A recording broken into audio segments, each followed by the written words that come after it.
buenas tardes a todas y todos. Mi nombre es Daniel Molina, yo soy el referente de migrantes de Subsecretaría de Redes Asistenciales de la División de Atención Primaria y voy a ser el moderador de este taller denominado Acogiendo la Diferencia, Nacimiento en Familias Haitianas.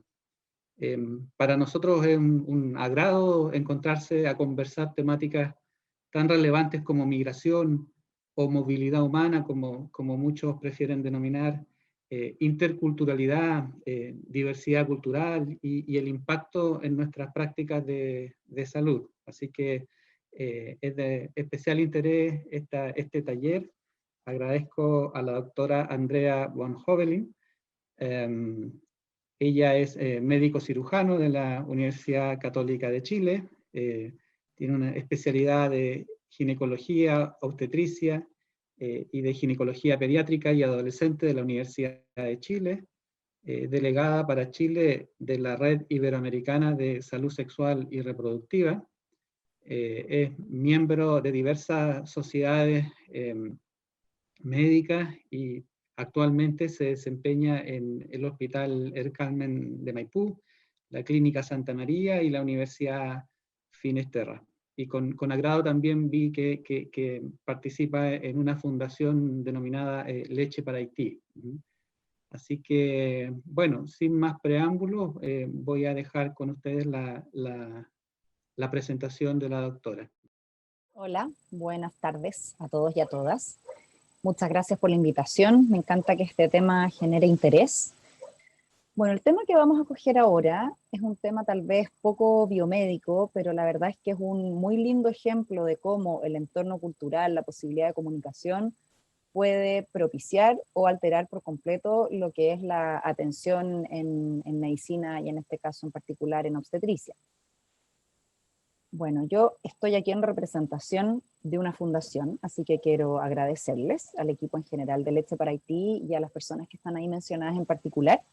Solo para que nos conozcan, somos una fundación que trabajamos hace ya más de una década en Haití directamente, con clínicas de lactancia para prevenir desnutrición y con el tratamiento de la desnutrición infantil. Y bueno, la verdad es que como otra beta se abrió cuando empezaron a venir muchos haitianos a Chile, muchas personas, sobre todo del área de la salud, nos empezaron a pedir ayuda. Entonces surgió esta conversación, porque más que una charla es un espacio de conversación, un espacio seguro, mucho por los sobrepasados que se veían las personas que nos veíamos, las personas que trabajamos en salud en este contexto de una gran brecha cultural y idiomática. Solo a modo de contextualización, creo que es importante conocer un poco la realidad de Haití, qué es, de dónde vienen estas personas y poder entender tal vez algunas cosas que nos cuesta entender.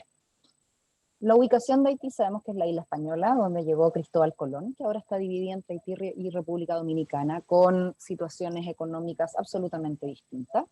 La capital es Puerto Príncipe y es donde vive la gran mayoría de la población haitiana, que se estima que son alrededor de 10 millones de personas. Y la gran mayoría habla solo creol y los que nos haya tocado sabemos que el creol y el francés, más allá de sonar similar, son muy distintos. Fue una colonización española que se caracterizó por la dilapidación prácticamente de los aborígenes haitianos, principalmente por las pestes que les contagiaron los europeos, y después fue una isla que fue reivindicada y cedida a Francia y se estableció un sistema esclavista. Se independizó muy precozmente Haití, fue el primer país americano en independizarse, y la verdad es que tuvo consecuencias bien desastrosas, porque no había ninguna experiencia en administración, y por otro lado todos los otros países adquirieron una muy mala relación con este país recién independizado.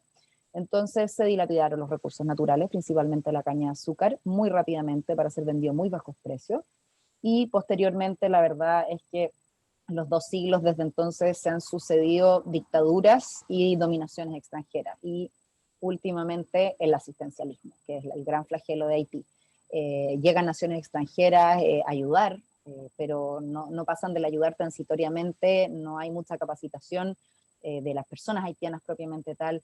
Las mismas personas haitianas muchas veces desconfían de sus propias capacidades, entonces tampoco hay un intento concreto por capacitarse. Entonces muchas veces son intervenciones transitorias y que después de terminarse la intervención no queda absolutamente nada. El 2004, como recordaremos ya la gran mayoría de los aquí presentes, hubo una crisis que estuvo al borde de llegar a una guerra civil, y ahí fue cuando se inició la MINUSTAH, que era la intervención haitiana de las Naciones Unidas, con muchas tropas chilenas, y por eso también nos enteramos. El 2010 fue el terremoto, poquito antes que el nuestro, fue mucho menor que el nuestro y con muchos más muertos, y esto tiene que ver sobre todo con la vulnerabilidad de las construcciones y del sistema sanitario. O sea, las personas heridas en el terremoto prácticamente no tenían posibilidad de tratamiento. A esto le siguió un brote de cólera que tuvo que ver, se cree con bastante evidencia, que el brote de cólera fue generado por voluntarios que llegaron a Haití, no fue propiamente tal endémico de Haití. El 2015 el huracán Matthew, o sea, es como una situación crónica de inestabilidad que se ve además entorpecida más aún por estos fenómenos naturales para los que el país es muy, muy vulnerable. Solo a modo de ejemplo, en Chile tenemos 20 partidos políticos y la mayor parte del tiempo consideramos que más bien sobran. Allá hay 121. O sea, cuando hay elecciones presidenciales hay más de 100 candidatos muchas veces. Y esto la verdad es que es una variable que uno considera en Haití, así como el clima, cuando necesitamos viajar, así como consideramos el precio de los pasajes, o si es que ya son días festivos o no, consideramos si es que hay elecciones cerca o no, porque sabemos que va a haber revueltas sociales, aumento de la delincuencia, es una variable más. A modo de datos demográficos, para ir adentrándonos en lo nuestro, la tasa de alfabetización en Chile sabemos que llega a casi un 100%, y los que no es más bien por dificultades de acceso muy francos o por una edad muy avanzada. En Haití son 2/3 más o menos las personas alfabetizadas. El acceso a electricidad, no necesariamente la vivienda, sino que es acceso, digamos, a cierta distancia. En Chile alcanza el 100%, en Haití alcanza 1/3 nuevamente, y además la cortan en forma absolutamente arbitraria, así que ni siquiera se puede confiar en ese acceso a la electricidad. La esperanza de vida al nacer es 20 años menor que en Chile.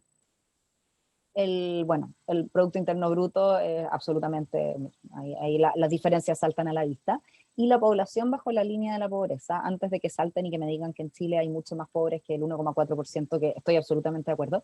Esta es una línea de pobreza que establece el Banco Mundial, y que tiene que ver con una sobrevida diaria con menos de $2. Eso en Chile es aproximadamente el 1,4%, probablemente y lamentablemente con la situación actual es más. Nuestro quintil, que catalogamos como el quintil de mayor vulnerabilidad, obviamente es muchísimo más, pero aquí esta sobrevida, digamos, bajo la línea de la pobreza que hace el Banco Mundial es para comparar una nación y otra. Entonces, las personas que en Chile se estima que viven con menos de $2 al día, en Chile rondea el 1,5%, y en Haití son casi 2/3 de la población. Instalaciones sanitarias, esto no es necesariamente alcantarillado, también pueden ser letrinas compartidas, tiene que ver con separar las fecas, digamos, las aguas servidas, lo que sea, del espacio habitable. En Chile alcanza casi un 100%, en Haití es menos de 1/3. Y el acceso a agua potabilizada, no quiere decir agua corriente potable, significa agua con algún tipo de tratamiento para que pueda ser tomada. En Chile nuevamente es casi un 100%, y en Haití son aproximadamente 2/3. Esta escena es cotidiana. Hay unas especies de norias, digamos, de fuentes que, no sé cómo se dice, de llaves donde hay agua corriente, no potable, esa agua tiene que ser tratada, y que hay cada cierta cantidad de cuadras. Entonces, esto generalmente es tarea de los niños y de las mujeres. Uno los ve yendo con un equilibrio admirable, llevando estos baldes enormes que se los ponen a veces arriba de la cabeza, o llevan uno en cada brazo, y además sacan activamente, a veces son llaves así que se atornillan, pero muchas veces son llaves que hay que bombear, y les toma mucho tiempo, es una actividad cotidiana muy larga. El acceso a la salud es muy malo, por la sencilla razón de que el sistema, bueno, tiene igual que acá, digamos, es público y privado, y también hay mucha presencia de ONG, pero el problema es que están absolutamente descoordinados. O sea, yo como ONG, Leche para Haití, puedo ver un niño deshidratado dentro de su desnutrición, y lo mando al hospital, y en el hospital mi palabra no tiene ninguna validez, digamos. Entonces podemos entrar en conflicto, o que no haya confianza de un profesional a otro. Lo otro que es muy terrible es que el sistema público de salud es gratuito, pero todos los insumos se pagan. Entonces, literalmente, acostarse en la cama es gratis, pero yo tengo que costearme la comida, los antibióticos, el suero, la vía venosa, los guantes del personal. Y si pensamos que hay 2/3 del país que vive con menos de $2 al día, claramente no hay dinero para acceder a eso. El sistema de salud es muy jerárquico, muy paternalista, las preguntas son cerradas, el paciente no habla antes de que le pregunten algo. Eso a nosotros nos genera mucha ansiedad cuando atendemos a un paciente haitiano, porque estamos acostumbrados a cuénteme. Entonces, si no me cuentan nada, yo me desespero. Y ellos es la forma de salud que conocen. no hay ningún tipo de cultura de salud preventiva. La persona va al médico cuando se siente mal. No hay cultura y tampoco hay insumos. O sea, si un paciente va porque está con una jaqueca y yo detecto que es hipertenso, no tengo cómo integrarlo tampoco a un sistema de salud que lo acoja como hipertenso y prevenga complicaciones futuras. Entonces, obviamente, desde que no hay posibilidad de tratarlo, tampoco hay cultura de controlarse, por decirlo así. Bueno, y el gasto en salud, sabemos que en el resto del mundo ha aumentado exponencialmente y en Haití no ha aumentado nada. Y sabemos que los costos en salud aumentan, por lo tanto, no aumentar la inversión en salud es porque la salud se ha ido quedando cada vez más atrás. Las principales causas de muerte en población general, algunas son bastante similares a las nuestras, como son los accidentes vasculares, la enfermedad cardíaca isquémica. Pero vemos, por ejemplo, que en cuarto lugar está la diarrea. Perdón, en quinto lugar está la diarrea. Vemos que en tercer lugar está el VIH. Esto es población general, sin selección de ninguna edad ni ningún sexo en particular. Y vemos que tanto la prematurez como la asfixia asociada y el trauma asociado al nacimiento están entre las 10 primeras causas de la mortalidad general. Volvemos a que el tema obstétrico está muy, muy atrasado. Yendo un poco más al tema materno-infantil, la salud de la mujer la verdad es que no existe como tal. De hecho, yo siempre cuento como anécdota que la primera vez que viajé, yo llevaba muchos anticonceptivos. Yo decía, los voy a ofrecer, voy a ser así como bien innovadora, voy a ofrecer los anticonceptivos a las mujeres que lo quieran usar. Y la verdad es que ni siquiera los llegué a ofrecer porque no había dónde encontrar físicamente a estas mujeres, porque no existe el control de la mujer. No existe el control de la embarazada, no existe el control del niño sano en la mayoría de las partes. Por lo tanto, para acceder a las mujeres, yo no sé, habría tenido que ir a la calle o a la salida a un colegio a esperar que fueran a buscar a sus hijos, porque desde el sistema de salud no hay un reclutamiento activo de mujeres para que tengan controles preventivos. Se usa muy, muy poca anticoncepción. Esto también lo vemos acá y vemos que las mujeres haitianas, muchas se están chilenizando y están accediendo a anticoncepción de manera muy incipiente. Esto tiene que ver con todo, tiene que ver con que la oferta en salud muchas veces viene desde la religión. Tiene que ver con un enorme machismo imperante y que la mujer no puede ser infértil, y además hay mitos de que quedan infértil si los usan por mucho tiempo. Y esta frase la puse así textual porque se repitió mucho con muchas personas que yo hablaba, y es que un hijo es una bendición. Aunque yo no me pueda hacer cargo del hijo, aunque yo no quiera tener más hijos, un hijo es una bendición y por lo tanto yo no puedo, digamos, interferir en la llegada de esta bendición. Aquí comparamos la mortalidad materna de la población haitiana. Esto es mortalidad materna por 100.000 nacidos vivos. Y en la región está bastante más baja que en Haití, vemos que ha bajado muy, muy poco. Para que tengamos un parámetro de comparación con Chile, aquí vemos que en Haití, esto es el 2015, la mortalidad materna era alrededor de 400 por 100.000 nacidos vivos. En Chile ese año fue entre 16 y 18 por 100.000 nacidos vivos, para que podamos comparar la magnitud. ¿Qué pasa con la vivencia del embarazo? Es muy distinta y creo que eso lo tenemos que tener muy asumido para no frustrarnos en nuestro trabajo. Esta foto es muy bonita, pero la puse porque es irónica, porque es una escena que uno ve poco. En general, las mujeres haitianas tienen poca relación con el hijo en gestación. Esta escena muy chilena de la mujer con la mano en el vientre todo el día y que llega la pareja y lo primero que hace, no la saluda ni a ella, sino que se va directo ahí a la guata y saluda a su hijo. Eso es algo que uno no ve generalmente en parejas haitianas. Muchos me mencionaron, esto la verdad es que no tiene citas porque son conversaciones a título personal con distintas personas y experiencia personal. Aparentemente hay mucha sobreestimación de gestaciones porque muchas veces el atraso menstrual se interpreta como que hubo un embarazo y un aborto. Entonces no es inhabitual encontrarse con una mujer que dice que ha tenido 10 embarazos teniendo 3 hijos. Puede que algunos sean y que otros no. Hay muy poca visualización del hijo en gestación y por lo mismo no se busca mucho la vinculación en forma activa. Esto la verdad es que puede tener muchas explicaciones. Las teorías que tengo yo a título completamente personal es que muchas mujeres jamás han hecho una ecografía, jamás han tenido acceso ni siquiera a esquemas de cómo está el feto en el útero. Por lo tanto, muchas, sobre todo primíparas, puede que ni siquiera interpreten los movimientos fetales como movimientos de su hijo. Y además que con la tasa de mortalidad materna, especialmente, perdón, infantil y especialmente neonatal que hay, el embarazo la verdad es que todavía es como bastante condicional si yo voy a llegar a tener a ese hijo en mis brazos o no. El control prenatal habitualmente es tardío o se condiciona a que haya alguna morbilidad que me obliga, entre comillas, a controlarme. Y eso también lo vivimos en Chile y suele ser muy frustrante. Lo interpretamos como una desidia, como una negligencia. En Haití el parto es domiciliario, casi en un 100% de los casos. Habitualmente los partos que llegan a algún centro hospitalario son los partos que se complican o porque llevan muchos días y no ocurre el parto, o porque la madre se complica, percibe alguna complicación, metrorragia, compromiso de conciencia, convulsión.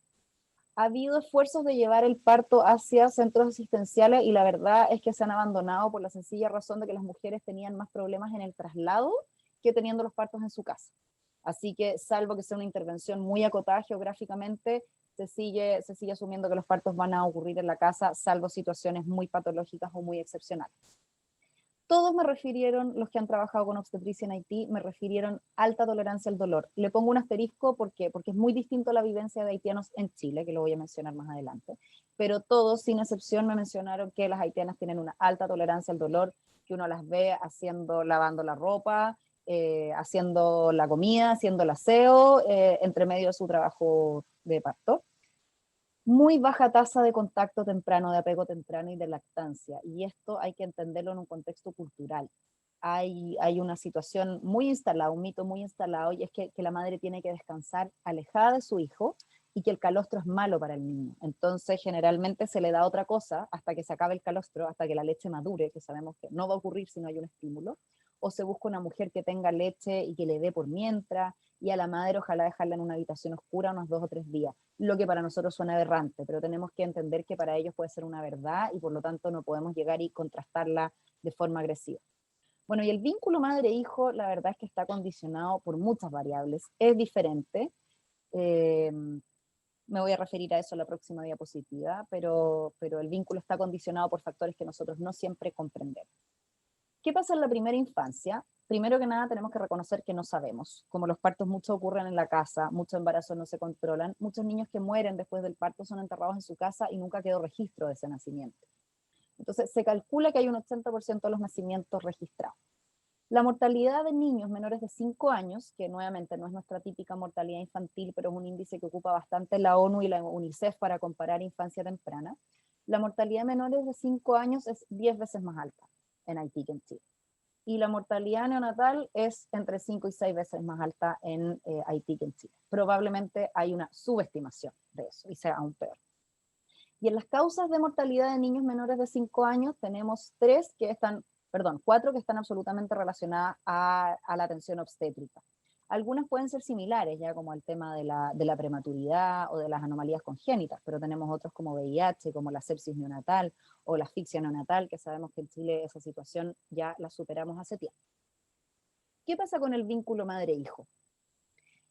Bueno, tenemos que asumir que es distinto, y eso no nos hace ni buenas ni malas personas, sino que nos prepara mejor para poder lidiar con esta situación de la manera más acogedora y propositiva posible.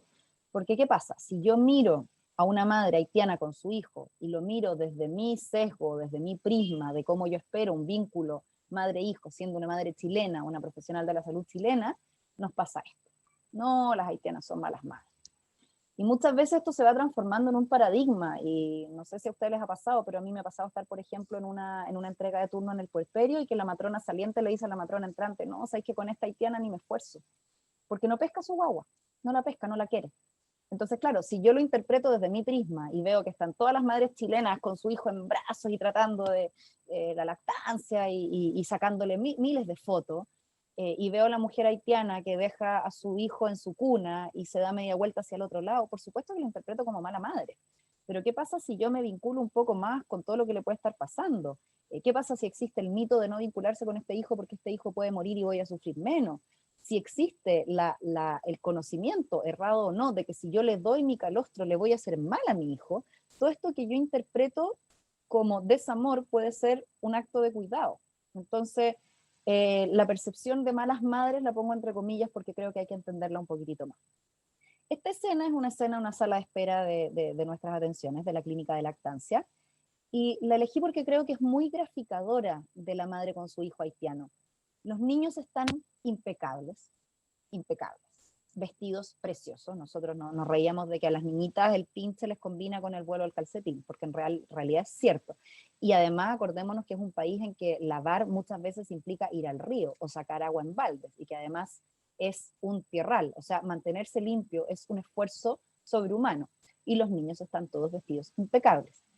Entonces, se nota que hay un cuidado, pero la actitud de las madres suele ser más lejana. Aquí vemos que los niños están más bien alejados, no hay un contacto visual, no hay una situación de estímulo explícito, que para nosotros es muy llamativo como chilenos. Esto es a modo de reflexión.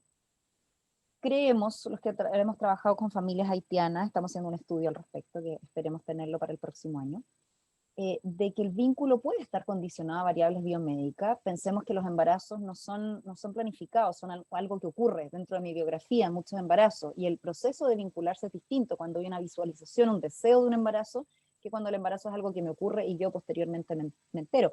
No es ni mejor ni peor, pero el proceso de vinculación es distinto. Sabemos, por lo que decíamos anteriormente, que la relación con el hijo en gestación prácticamente no ocurre.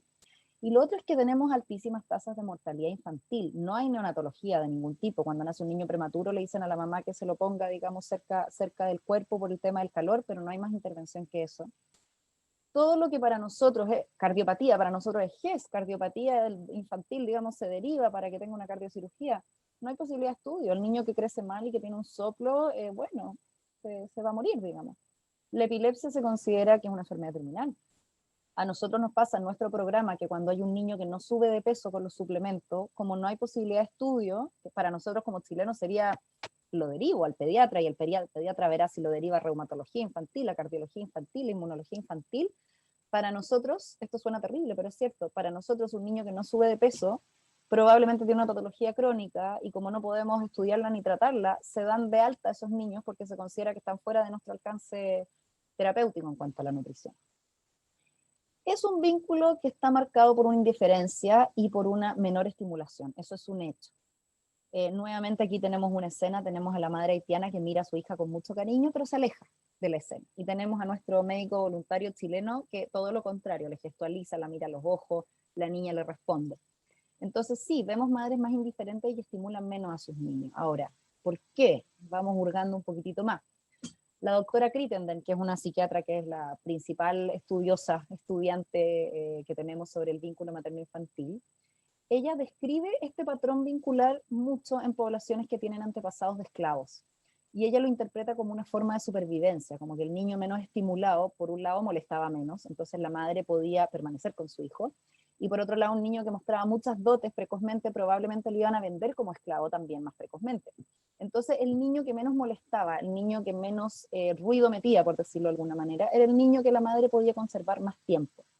Y alguien me podría decir, ya, pero hace tiempo que no son esclavos. Bueno, sí, lo que pasa es que esta forma de vincularse con el hijo se va transmitiendo en forma transgeneracional de una manera prácticamente inconsciente. Por lo tanto, yo no le puedo pedir un proceso racional de que la niña diga, ah, ya, pero mi mamá fue esclava, pero yo no soy esclava, yo voy a estimular a mi hijo. Es como esa niña vio a su madre y a todas las mujeres de su entorno vincularse con sus niños pequeños. Bueno, la migración haitiana en Chile evidentemente nos ha supuesto un estrés grande. Creo que estamos haciendo las cosas lentamente bien. Nos queda mucho por avanzar. La ola migratoria, que fue más o menos alrededor del 2010, 2014, tuvo mucho que ver con el problema del 11 de septiembre del 2001 en Estados Unidos, el atentado terrorista, que aumentó mucho las exigencias para viajar y también aumentó la xenofobia a nivel de República Dominicana, que era la migración más lógica, la misma isla. Y a la vez el hecho de haber más acceso a viajes en avión permitió viajes más lejanos, y como había más dificultad para entrar al norte, empezaron a venir más al sur. ¿Qué es lo que dicen los haitianos residentes en Chile sobre Chile? Ellos, por ejemplo, el tema de poder tomar agua o poder acceder a un enchufe en un mall, para ellos ya es un acceso universal a servicios básicos. Poder ir a un baño en un mall o en una estación de servicio. Allá toda el agua que se toma tiene que ser potabilizada, por lo tanto o la tengo que pagar o la tengo que tratar. Entonces el solo hecho de ir a un baño público y sacar agua ya es una ventaja con respecto al país de origen. Y lo otro es que los empleos, aunque sean con el sueldo mínimo y aunque sean condiciones que nosotros consideramos, y está bien que las consideremos inseguras, generalmente es una cantidad de dinero que les alcanza para mandar algunos dólares a Haití, y en Haití $10 estamos hablando de que el 60% de la población vive 5 días con $10. Y la verdad es que la mayoría parece encontrar que la experiencia ha sido positiva. Tenemos algunos terribles ejemplos en que la experiencia ha sido negativa, pero al hacer encuestas, al hablar con las personas, o cuando fueron estos viajes gratuitos de retorno, vimos que fueron con mucho menos del 2% de los haitianos residentes en Chile los que postularon estos viajes de retorno. ¿Qué nos pasa a nosotros? ¿Qué creemos nosotros? Esto también es percepción, porque lamentablemente es algo que ninguno de nosotros se ha dedicado a tabular. Tenemos malnutrición por déficit, porque acá en Chile tenemos malnutrición por exceso, es decir, obesidad, pero personas desnutridas ya prácticamente no estamos viendo. En Haití sí, entonces vemos todos los problemas derivados de la malnutrición, que son temas que con suerte estudiamos en la universidad y a la rápida, los tenemos que volver a repasar. Mucha anemia, incluida la anemia falciforme, que sabemos que en población originaria de Chile era algo anecdótico. Patología infecciosa, mayor prevalencia. Tenemos más tasas de VIH en población que viene de Haití, viven en condiciones de mayor hacinamiento, traen patologías de las que se pueden haber contagiado allá, por ejemplo la malaria, el dengue, que son cosas excepcionales acá en Chile, y además nunca han tenido nuestras propias enfermedades estacionales, por ejemplo. Entonces un haitiano que vive con 10 personas en una pieza en invierno probablemente se va a pegar la influenza A, B, el metaneumovirus, etcétera. Ni siquiera, bueno, este año es el coronavirus, claramente. Las mayores tasas de VIH son un hecho, pero eso, por favor, quiero que nadie se confunda, dista mucho decir que los aumentos de tasas de VIH son solo atribuibles a los migrantes. Esto no es así. Ya tenemos mucho más VIH también entre chilenos por otras variables. Pero efectivamente una persona que viene de un país en que la prevalencia de VIH es más alta, tengo más probabilidad de encontrarle VIH. En este momento, por ejemplo, las pesquisas de VIH en embarazadas, la mayoría suelen ser madres migrantes. Lo otro que vemos es más síndromes hipertensivos, preeclampsias, por ejemplo, y sus complicaciones, y bastante más severos. Ahí nos queda la duda y esperamos dilucidarlo si efectivamente ocurre más o pasa que la consulta es más tardía y por la brecha cultural y idiomática a veces cuesta explicar los síntomas y por lo mismo el diagnóstico y el manejo es más tardío. Bueno, esto es lo que partió esta conversación, digamos, y es que es una experiencia compleja y es frustrante.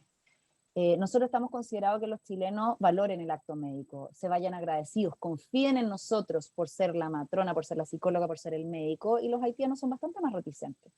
Y eso muchas veces nos frustra, nos pone contra nuestro ego, digamos, nos hiere el ego. Muchas veces falta la comunicación, y no solo por la brecha idiomática, sino que a veces uno nota que una paciente, por ejemplo, habla español, pero no quiere decir que habla español. ¿Qué habrá detrás? Probablemente mucho miedo y desconfianza, pero nosotros lo interpretamos casi como una afrenta personal y muchas veces nos enojamos y nos frustramos mucho. Poca tolerancia al dolor, todo lo contrario que lo que veíamos de haitianas residentes en Haití. Así que ahí solo me queda lucubrar, será miedo, será desarraigo, serán formas de vivir el dolor que no comprendemos, no lo sé.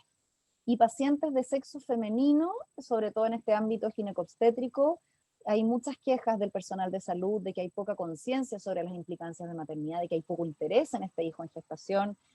No sé, por la paciente era haitiana pero hablaba español, hice una ecografía, no me preguntó nada, porque estamos acostumbrados que los chilenos estamos con el celular para tomar el video, preguntando el sexo, preguntando si tiene la nariz así o asá, y eso lo interpretamos como una desidia.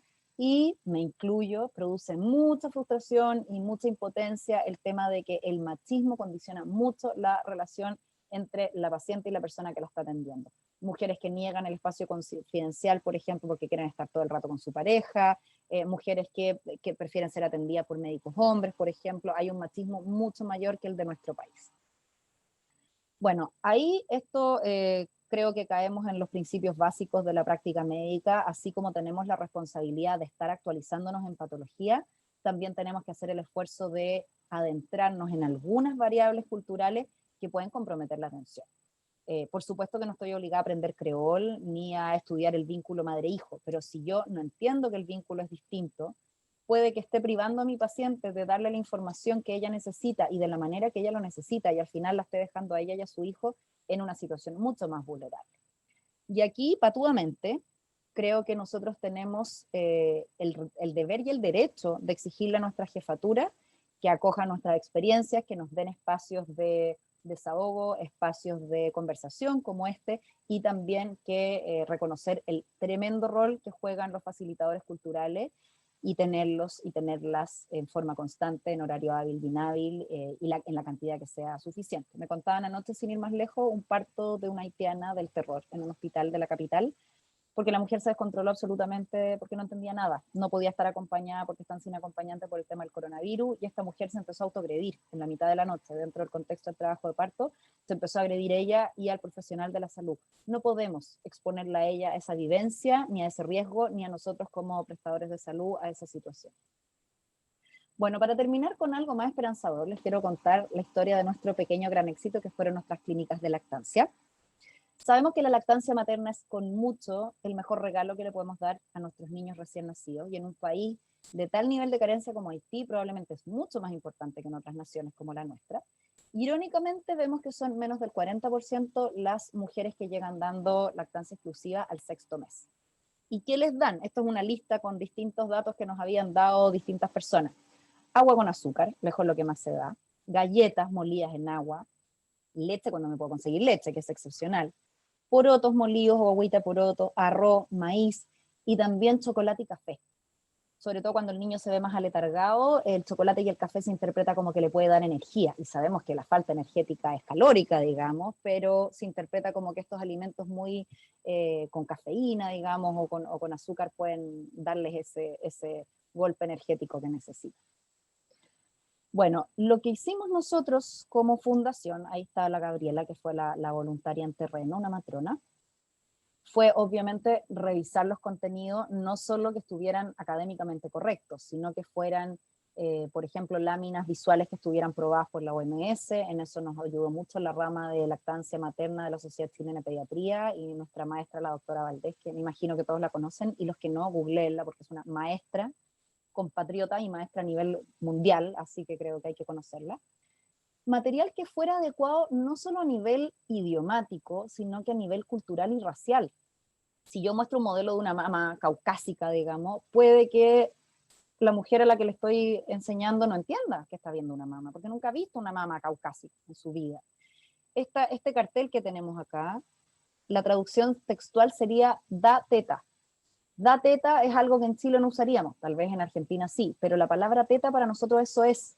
Si yo me dejo llevar por el pudor y por mis conceptos culturales, no habría puesto esa frase, habría puesto hay que dar pecho.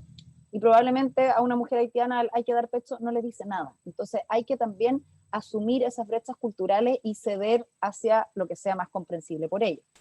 Acá, por ejemplo, tenemos a la Gabriela en el suelo dando pecho. Acá en ninguna guía de lactancia va a decir que uno se echa en el suelo a dar pecho. Pero en algunas situaciones en Haití, muchas, lamentablemente mayoritarias, si esperamos encontrar un asiento con apoyabrazo y con buen sostén de la espalda, o una cama cómoda, no la vamos a encontrar. Entonces también ahí hay que adaptarse, y para muchas mujeres lo más higiénico y seguro es tener una sábana limpia, un paño, un pareo, y ponerlo en el suelo, y arriba de ese paño limpio ponerse con su hijo. Lo otro que tiene una importancia muy grande es certificar los conocimientos. En un país que está marcado por el asistencialismo, el hecho de que tú tengas una certificación, una foto, un papel, tiene un poder simbólico de que tú eres un agente de cambio, de que tú eres una persona capacitada, de que tú adquiriste conocimientos para ti, pero también para tu entorno. Tiene un poder enorme, tanto del personal de salud como de las mujeres, que sabemos que son tremendos agentes de cambio dentro de su entorno. Bueno, a modo de comentarios finales, la verdad es que la interculturalidad es un fenómeno completo, y en ese sentido tenemos que aceptar que nos frustre, aceptar que nos complique. Tiene escenas maravillosas como este niñito que el año antepasado ganó su concurso de cueca en su liceo chileno, pero es un fenómeno completo, y en ese sentido acogernos a nosotros, propiciar y exigir la presencia de facilitadores culturales y ir invitando a incorporarse al sistema de salud. Tenemos un buen sistema de salud, ellos se pueden beneficiar mucho de incorporarse, pero tenemos que ser invitatorios, no exigentes. Es muy recomendable conocer la cultura desde una postura no crítica. Si ustedes me preguntan a mí, lo transparento, considero mucho mejor para el niño el estilo de maternar que tenemos las chilenas.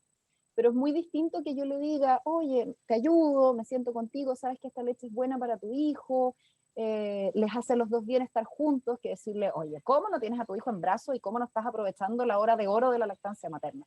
Es absolutamente distinto. Creemos que tenemos que buscar distintos parámetros para evaluar cómo está un niño haitiano. Muchas veces, por ejemplo, nos enojamos por los atrasos y consideramos que la madre es, vuelvo, entre comillas, mala madre porque llega a atrasar los controles, pero en una de esas el esfuerzo que le significa justifica plenamente el atraso. Lo pongo al revés. Si ustedes me ven, yo tengo un hijo de 4 años, si ustedes me ven caminando en la calle con mi hijo de 4 años, y mi hijo de 4 años está inmundo, embarrado de pies a cabeza, probablemente ustedes van a interpretar que venimos de la plaza y lo pasamos súper bien.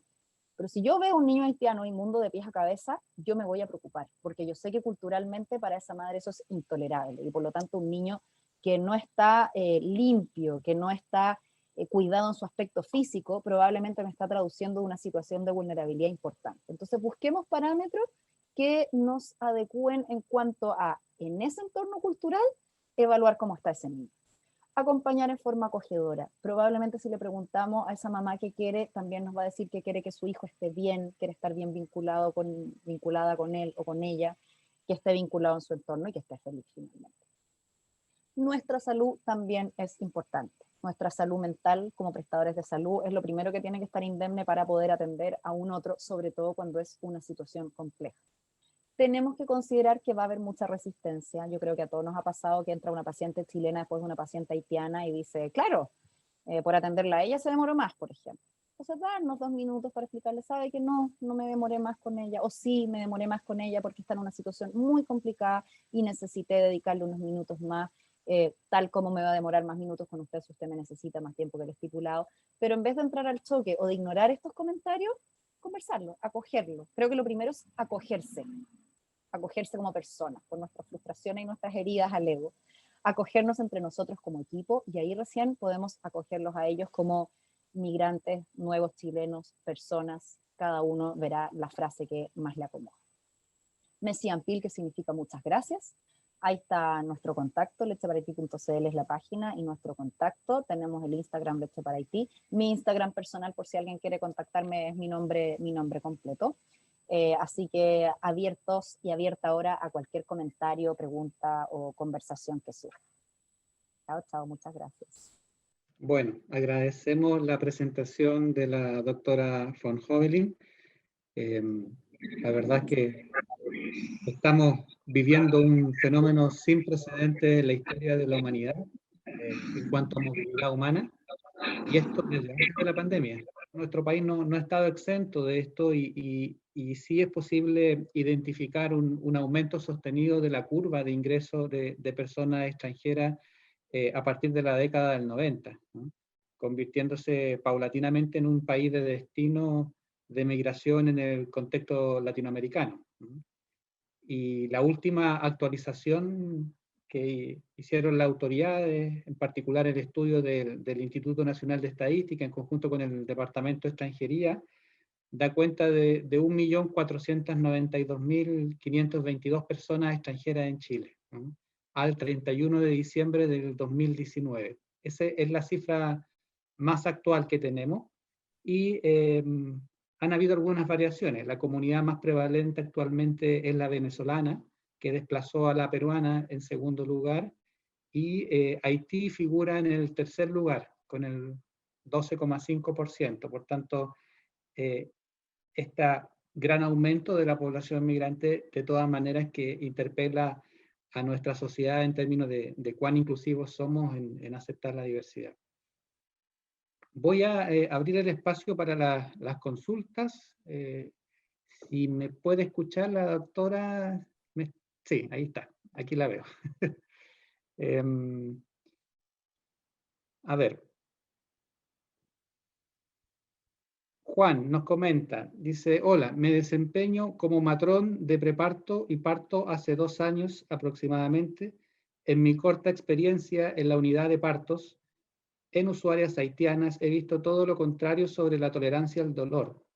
Poco autocontrol, sobre todo en primíparas, y poca colaboración para el uso de medidas no farmacológicas para el manejo del dolor. Balón kinésico, tina con agua caliente, calor local, y en caso de resolución del parto por cesáreas, los padres manifiestan rechazo por la intervención. Lo he visto 2 veces. Es más bien un comentario. No sé si hay algo ahí por comentar. Sí, bueno, ahora los saludo en persona. Hola, lamento mucho no haberlo podido hacer en directo, que siempre es más entretenido, pero había que asegurar la posibilidad de hacerles llegar presentación. Bueno, yo de hecho lo que dice Juan, justamente lo que decía, que por qué ponía alta tolerancia al dolor, lo que me refería a gente que trabajaba en Haití, con un asterisco, y luego ponía todo lo contrario, mala tolerancia al dolor, con respecto a la vivencia de los equipos médicos que atienden población haitiana en Chile.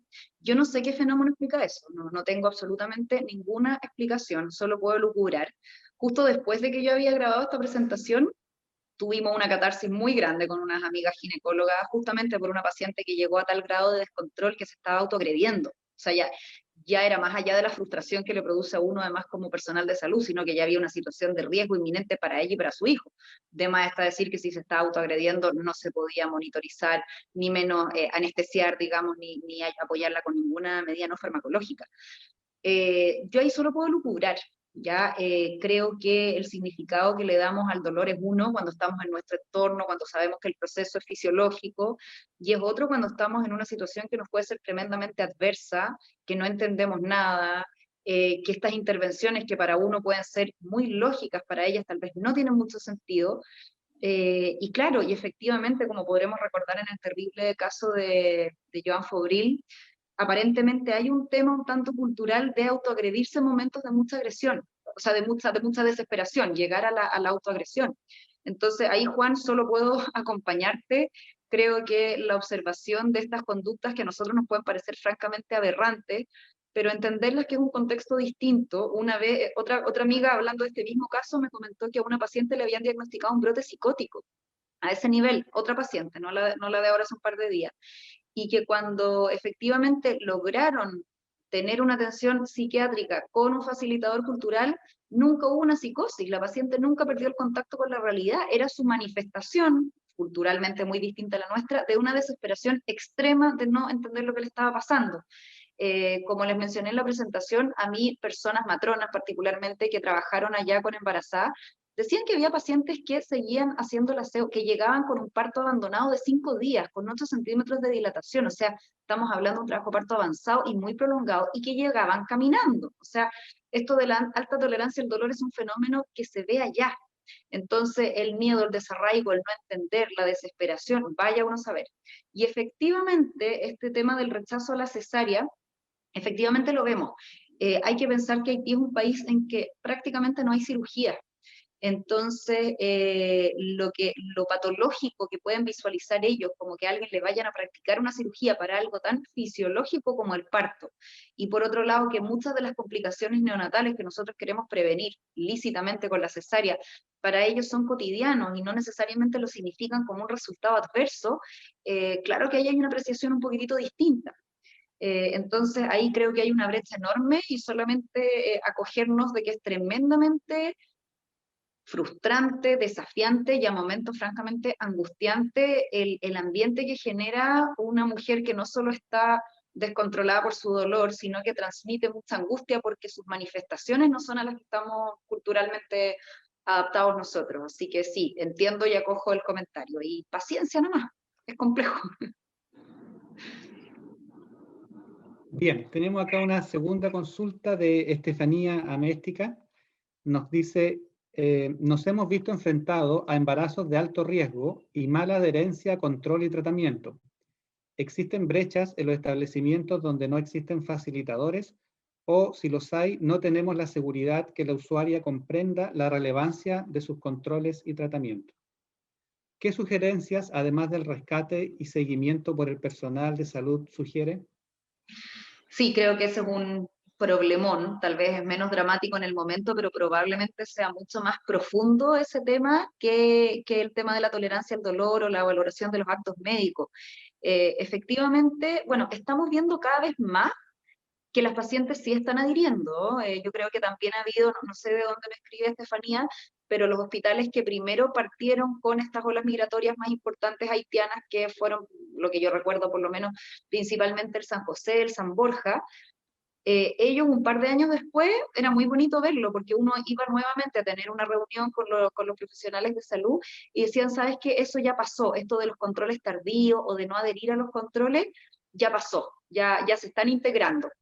es poquito a poco, pero yo creo que hemos visto cambios muy bonitos en cuanto a que las mujeres que sí sienten que esto es una cosa que los acoge, digamos, y que les puede ser no solo útil, sino que grato ir a conversar, que le controlen el embarazo, que le enseñen sobre su hijo, estamos viendo mayor adherencia.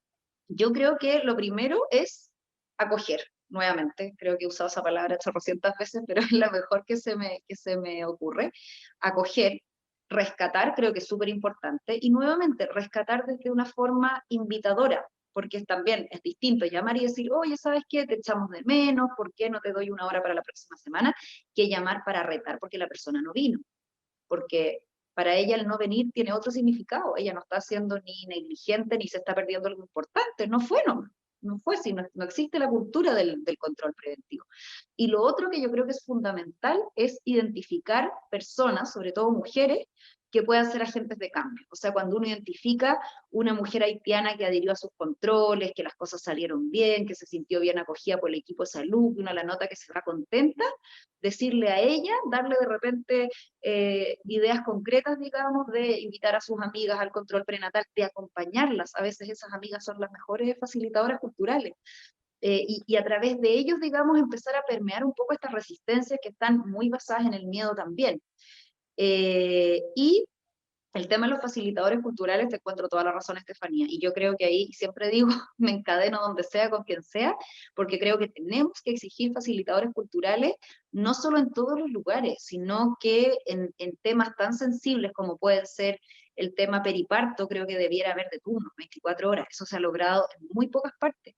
Y creo que es, por un lado, un derecho de la paciente, de que la vivencia de su parto y de su puerperio sea lo más positiva posible, siendo un hito biográfico tan importante. Y por otro lado, creo que es tan básico como tener antibiótico para asegurar nuestra posibilidad de brindar una atención segura. Gracias. Ahí me permitiría yo hacer un comentario reforzando un poco el tema de los facilitadores. Existe un programa de acceso a la atención de salud a personas migrantes que es un PRAPS, es un programa de reforzamiento de APS, que ha ido creciendo con el tiempo. Partió como piloto el 2015, ahora ya es un programa propiamente tal. Y de este programa uno de los grandes logros es que ha permitido el financiamiento gradual, paulatino, por supuesto, de esta figura de facilitador intercultural. Nosotros hacemos un catastro una vez al año. El último catastro da cuenta de 104 facilitadores en todo el país, de los cuales el 80% lo tenemos en la APS y el 20% en hospitales. Ahí el llamado es a identificar si hay algún establecimiento de salud, un hospital, por favor, que requiera urgentemente implementar esta estrategia o reforzarla. En todos los servicios de salud hay un referente de migrantes, ¿no? Para que lo puedan contactar. Si es que a alguien le interesa esta información pública, así que la podemos distribuir. Así que está esa opción también. ¿Okay? Bueno. Carola Vargas nos dice, excelente presentación. Como funcionaria TENS, solo espero que los nuevos lineamientos puedan otorgar capacitación idiomática, que es lo que más nos separa de nuestras pacientes haitianas. En el hospital de Quellón tenemos por lo menos 10 partos al año. Sí, muchas gracias, me alegro que te haya gustado, y sí, yo creo que la capacitación, por un lado, idiomática sí, y además el tema cultural. Estos son pequeñitas luces que uno puede ir dando, y yo la verdad es que es bien bonito ver porque cada vez que uno conversa este tema van surgiendo como nuevas ideas y nuevos conceptos. Entonces yo también invito a que más que haya una presentación formal propiamente tal, que le demos importancia a las experiencias que tenemos. Si a ustedes les tocan 10 partos al año, probablemente en otra ciudad sea un parto al año. Entonces ustedes que tienen un poquitito más de experiencia, transmitan eso y vamos también enriqueciéndonos entre nosotros. Y ojalá, y en ese sentido adhiero plenamente a tus palabras, que haya instancias formales y apoyadas por la jefatura y con tiempo y espacio protegido, porque esto es igual de importante que la capacitación de infecciones intrahospitalarias o de cualquier otra cosa. O sea, son temas que comprometen nuestra atención. Gracias. Javiera Calquín nos pregunta, ¿cómo podemos generar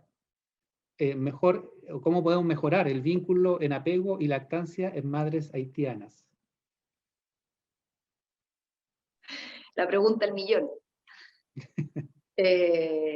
La pregunta del millón, sí. Son cosas que además nosotros damos muy por obvias, entonces nos violenta, y yo uso esas palabras porque creo que también es importante reconocer nuestra resistencia.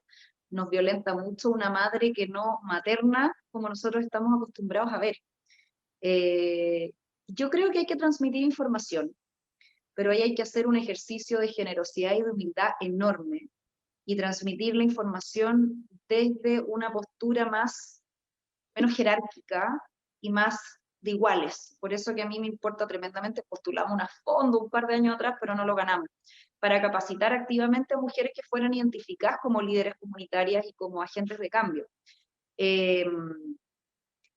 Me dijeron una cosa que yo no la tenía incorporada, me la dijeron ayer, así que no la logré incorporar en la presentación, pero la encontré buena idea para probarla. Me dijeron que en el caso de atención de partos de mujeres haitianas, las mujeres y los padres suelen recibir mejor un recién nacido que esté aseado, que esto cosa que es lo que defiende la OMS y todo, de pasarle al niño inmediatamente a la madre. Cuando el niño viene con sangre, ellos lo interpretan como, bueno, con sus temas religiosos y demás, como que el niño puede venir, no sé si la palabra correcta es contaminado, sucio, con algún problema, pero que les impacta mucho y que para ellas puede ser bastante violento que les impongan el apego con esta guagua. Y uno a veces por mejor le dice, pero tócala, ponle la mano encima, y el papá que también la toque. Entonces, asear al recién nacido, no tengo ninguna fuente, pero me lo mencionaron, que lo había mencionado un médico haitiano, así que me merece todo el respeto y la credibilidad.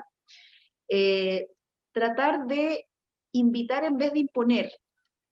Si piensan que el calostro es malo, probablemente el hecho de ponerle el niño en el pecho recién nacido para ella va a ser también mencionar, ¿sabes? Que nosotros que esta primera leche, no sé cómo le dicen al calostro, siéndoles honesto, es muy buena para los niños. Así que te tinca que probemos, a ver si es que le gusta, veamos si es que le gusta, como ir tratando más bien desde lo experiencial y desde más bien el condicional, no el impositivo. Otra cosa que muchas veces los haitianos, ya no tanto, yo creo que en ese sentido se han chilenizado, pero a veces a ellos les es súper impositivo también que les pregunten el nombre de la guagua, porque muchas veces allá no les ponen nombre hasta que ya la guagua tiene varios meses y ya no se murió, entre comillas. Entonces también preguntar, en vez de cómo se llama la guagua con el cartel en la mano, oye, ¿ya le tienen nombre o necesitan más tiempo para pensarlo? Y cada vez que hay una instancia de visita, de control maternal, creo que es tremendamente positivo decir que la guagua se ve bien, que se ve linda, que se ve bien cuidada. Es bien loco eso, porque a mí me da la sensación de que las madres haitianas no piropean mucho a sus niños. Y cuando uno les dice, se les ilumina la cara. Y yo creo que también se sienten con el permiso de decir que ellos también lo sienten. Entonces, hacer alusión a que el niño se ve bien cuidado, a que se nota que te estás esforzando, y siempre las cosas que queramos ir produciendo, ya sea la lactancia, el contacto piel con piel, plantearlo como, mira, sabes que se ha visto que esto es bueno para ti, para tu hijo, necesitas ayuda, me quedo contigo un rato más. El pasar la información como que uno fuera el profesor, digamos, de manera jerárquica, está absolutamente probado, no con población haitiana, sino que en general, que no tiene ningún resultado. Todo lo que tiene que ver con educación y capacitación de adultos tiene que ver con no a la jerarquía, sí a la invitación y al acompañar y al quedarme viviendo el proceso contigo. Karina Reyes nos comparte más bien una experiencia. Dice, hola, hace 2 turnos acompañé el parto de una mujer haitiana. Coloqué al recién nacido en su abdomen para ligar cordón y empezó a gritar con los ojos cerrados, no, no, no, no. Me frustró, sentí que la obligué al piel con piel sin querer y tuve que pedir que se llevaran al recién nacido. Como reflexión, señala la barrera idiomática y el desconocimiento cultural es potente. Y esto lo voy a ligar. Sí. Potente experiencia también, te mando un abrazo, porque es tremendamente frustrante cuando uno está haciendo las cosas genuinamente bien de corazón y siente que lo hizo todo mal. No estás haciendo todo mal, el solo hecho de tener esta reflexión ya habla muy bien, digamos, de tus capacidades de empatía. Otra persona habría dicho, la mujer está loca ya. Así que te mando un abrazo. Elizabeth Pizarro. Soy TENS del Hospital de Ovalle, trabajo en el servicio de obstetricia y ginecología. ¿Qué es lo recomendable al momento en que la madre no quiera amamantar a su recién nacido? ¿Se le insiste e intenta explicar qué es lo mejor que puede darle a su recién nacido o simplemente se da un apoyo con relleno hasta que la madre acepte dar pecho a su recién nacido? Yo creo que insistirle, de todas maneras, sabemos que la misma producción de leche disminuye si es que a la guagua se le da relleno, así que ahí yo soy toda la humildad del mundo, el relleno es indicación del pediatra, jamás va a ser ni por intención de la madre ni por deseo del resto del equipo clínico, sino que el que está a cargo del niño es el que indica el relleno. Ahora, volvemos a lo mismo, la idea es que sea una insistencia amorosa, un entregar información desde ir sacando paradigmas y explicar de una manera comprensible también que efectivamente la lactancia materna sabemos que es muy buena.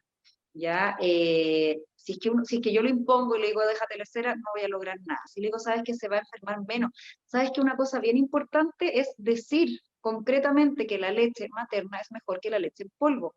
Todo este sistema asistencialista en Haití llevó a una cosa bien loca, no la mencioné en la presentación porque no tenía mucho sentido, pero ahora sí.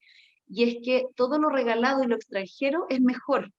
Entonces, muchas mujeres dicen como, si me están regalando una leche que es norteamericana, por ejemplo, ¿cómo yo le voy a dar leche mía de mis pechos a esta guagua? Entonces, ir desmitificando y siempre desde una manera amorosa, invitatoria, no decirle tu guagua se va a deshidratar o volvemos a lo mismo, ¿cómo no le estás dando lactancia? Sino que insistir, pero insistir de manera acogedora. Bien. Roxana Hernández, Hospital de Coronel. ¿Se recomienda fomentar el apego piel con piel a pesar de que ellas manifiestan no querer? Bueno, creo que esto está un poco respondido por lo que hablamos antes. Preguntar antes, el niño aseado, y si la mujer yo creo que pide que quiere al niño vestido o con alguna mantita, yo lo creo, digamos, mucho mejor. Creo que es mucho mejor un apego, entre comillas, imperfecto, porque obvio que queremos el piel con piel inmediato, que un apego forzado. Sabemos que un apego forzado en que la madre va a estar molesta puede truncar el esfuerzo. Así que yo ahí le preguntaría si es que con el niño aseado, con una mantita encima, le parece, y si es que no, yo cedería personalmente, esto ya es opinión absolutamente propia, a que el niño fuera vestido o por lo menos envuelto en un pañal, digamos, en una mantita. Ok. Constanza Cronoro. En nuestra experiencia nos han referido a un fenómeno de que la leche se sube a la cabeza, entre comillas, ¿no? Como una situación de alta angustia con similitud a la depresión posparto en procesos de puerperio. Ya, no lo había escuchado dicho de esa manera, así que, viste, siempre saco cositas nuevas para la siguiente conversación. Claro, puede interpretarse, o sea, la verdad es que si usamos el lenguaje, esto de que la leche baje, si la leche no baja y yo me siento mal, puede ser culpa de la leche, suena bastante lógico, así que ahí apoyar en el proceso. María Estete nos dice, hemos visto cambios en las puérperas haitianas en relación a la lactancia. Se observa una mayor aceptación. Creo que ellas han transmitido a sus coterráneas embarazadas de los beneficios, sobre todo cuando la experiencia en la relación con los profesionales ha sido positiva. Fantástico, creo que resumes en una muy buena experiencia lo que es y lo que debiera ser. Hemos visto situaciones súper esperanzadoras. En el San Borja, hace tiempo, fue antes de la pandemia, fui a hacer una charla allá y me dijeron que incluso ya han tenido casos de hombres que se han tomado el postnatal cuando sus mujeres no han podido por algún motivo de salud.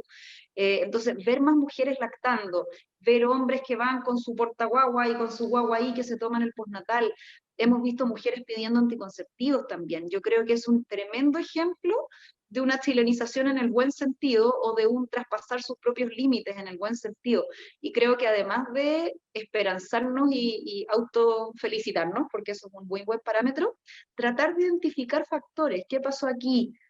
¿Por qué decidiste venir? Tal vez tienen una hermana, tal vez tienen una amiga y podemos ir identificando esas personas o esas conductas para fomentarlas. Pero linda historia. Nancy Garrido pregunta, ¿qué sucede cuando su cultura de apego y lactancia traspasa el límite de la negligencia en el sentido de alimentación, sobre todo? A ver, yo creo que ahí hay que juzgarlo con parámetros objetivos, ya si es que un niño efectivamente está deshidratado y está siendo mal alimentado, ver qué pasa, porque a veces también siento como el criterio de evaluación es un poco distinto, o sea, una mujer chilena que llega con su hijo que ha bajado de peso, por ejemplo, muchas veces se le apoya la lactancia o se le apoya con relleno, y a veces lo mismo pasa con una mujer haitiana, y como yo tengo todo este background, digamos, cultural mío y de juicio o prejuicio, dependiendo del caso, se interpreta como una negligencia, una situación que simplemente puede ser un requerimiento de apoyo. Ahora, un niño que no está yendo a sus controles, un niño que no está creciendo por falta de calorías, por supuesto que es un niño que no está siendo bien cuidado. Y yo creo que ahí hay que seguir exactamente el mismo flujograma que se sigue con cualquier mujer, en el sentido de identificar los factores, de apoyarlo y hacer las denuncias a las autoridades correspondientes si es que pese a los esfuerzos, y encuentro que ahí hay que poner el énfasis, pese a los esfuerzos es una situación parental que no cambia. Pero claro, si una mujer, a ver, si le damos el derecho a una mujer chilena de no querer dar lactancia o de no insistir en una lactancia difícil, pese a todo el esfuerzo que ponemos en eso, yo creo que una mujer de una nacionalidad distinta debiera hacer exactamente lo mismo, tal vez poniéndole más énfasis incluso al esfuerzo por la brecha cultural, pero no creo que cambie mucho el resultado en el sentido de que si el niño efectivamente está con un trato negligente, esa es una situación que se tiene que intervenir, por supuesto.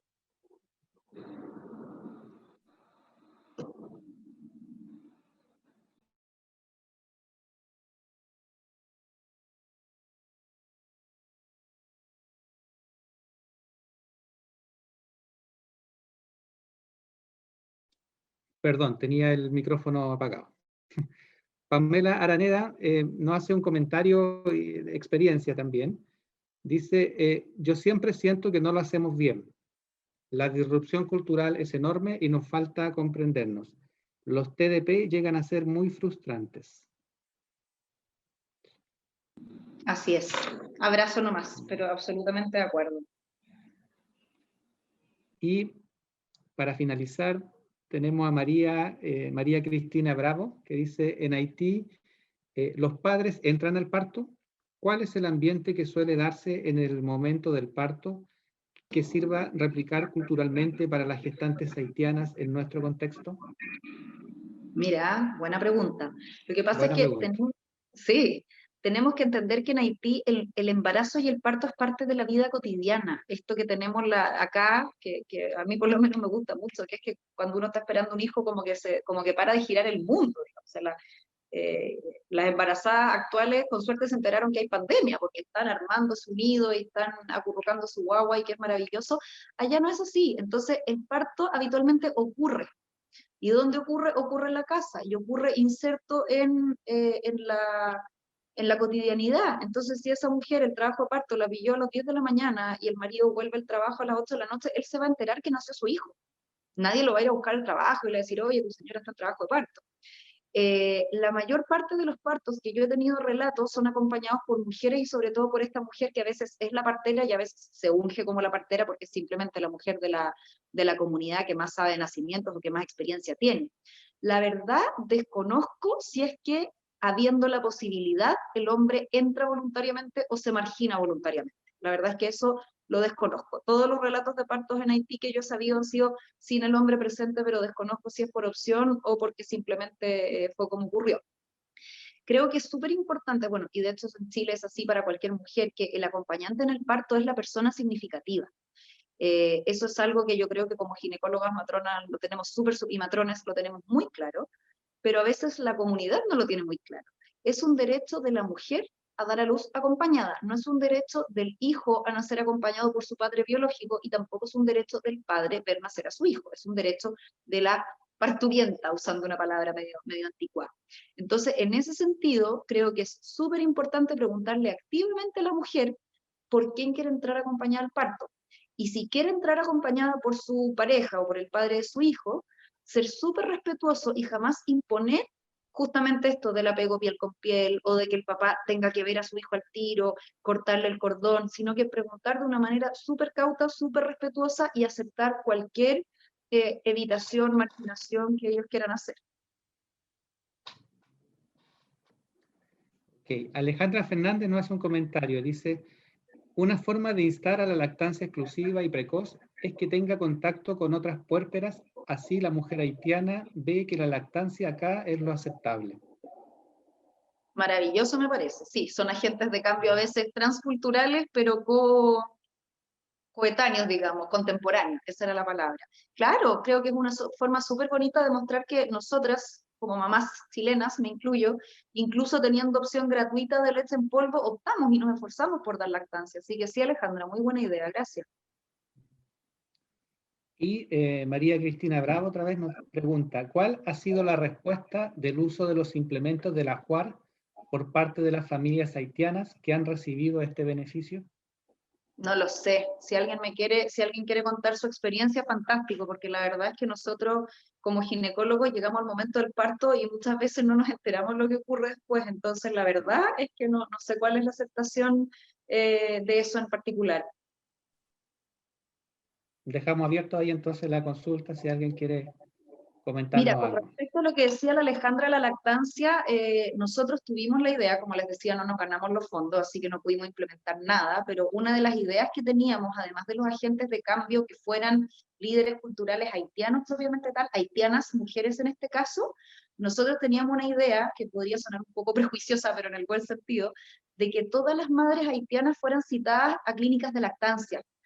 Por un lado, para supervisar y fomentar esto de estar informando y invitando, y también para que estuvieran justamente en contacto con otras madres que se estaban esforzando activamente, incluso con niños prematuros, por mantener y fomentar su lactancia. Así que eso se me quedó en el tintero, como siguiendo el hilo de lo que decía la Alejandra. Súper bien. Bueno, yo creo que ya hemos agotado por lo menos todas las consultas que nos han llegado. Vamos a tener una pausa. No sé si hay alguna otra consulta más, la última, o algún comentario como para ir cerrando. Por favor, siéntase libre de querer opinar. Va a haber un cierre, un pequeño break para después volver a las 10 para las 2 de la tarde. Chao a todos, muchas gracias por la invitación. Gracias, que estén muy bien. Gracias, doctora, por el aporte y estamos en contacto. Muchas gracias.